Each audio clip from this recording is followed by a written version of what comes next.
په خوشحالۍ ټول ماشومان، ځوانان، مشران، سرکاري نوکران په چوټۍ راغلي وو، اختر لمونځ او په هغې کې دا دماکه وشوه. بې ګناه 50 زموږ ملګري، زموږ بچي، زموږ د دې کلي خصوصا ډېر ماشومان، ځوانان هغې کې شهیدان شو. تقریبا 110 پورې کسان پکې زخمیان وو. دا مختلف هسپتالونو بوتلل.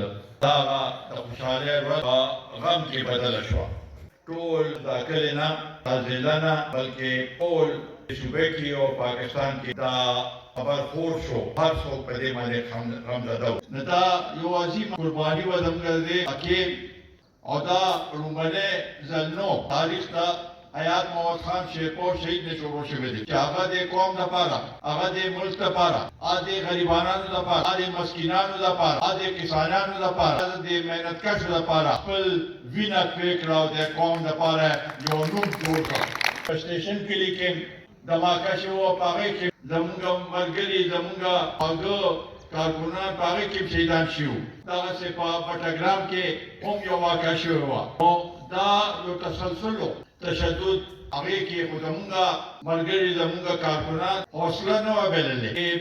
مشران یې باهمته یو حوصله یې په هغې کې، نو کشران هغوی ته ګوري او د هغې نه حوصله اخلي. دا 15 کاله خو دې واقعه وشو. حیات محمد خان شیرپور شهید برسي به 48مه برسي به 8 تاریخ انشاءالله تعالی شیرپور کې هماغه جوش و خروش سره مناوو. دا زموږ ټول لپاره نننۍ ورځ ده او په هغه ورځ ده دا یو تجدید عهد دی چې موږ به د قوم لپاره، د دې قوم د خوشحالۍ لپاره، موږ د دې قوم کې د دې خاوره باندې امن لپاره او د دې خاورې د دې علاقې د خلکو د ترقۍ لپاره به خپل جدوجهد همدغسې جاري او ساري ساتو. وروڼو، یو عجیبه خبره ده چې نن موږ اجتماع، تعزیتي اجتماع چې نن دلته موږ منعقد کړې ده په دې ملک کې او په خاص کر په دې صوبه کې، بیا هماغه شانتې حالات ورځ تر ورځه خرابېږي. دا زموږ لپاره یو لمح فکر دی. دا ولې بیا هغه شانتې حالات شروع شوي دي، بیا هغه شانتې دماکې کېږي.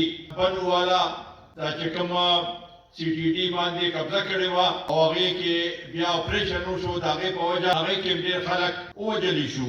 نو دا زموږ دپاره د ټولو باندې سوچ کول پکار دی، بیا ولې داسې حالات جوړ شو. آیا زموږ پالیسي کمزورې ده؟ آیا زموږ پالیسي ناقص ده؟ آیا زموږ پالیسي په صحیح سمت کې نه ده روانه؟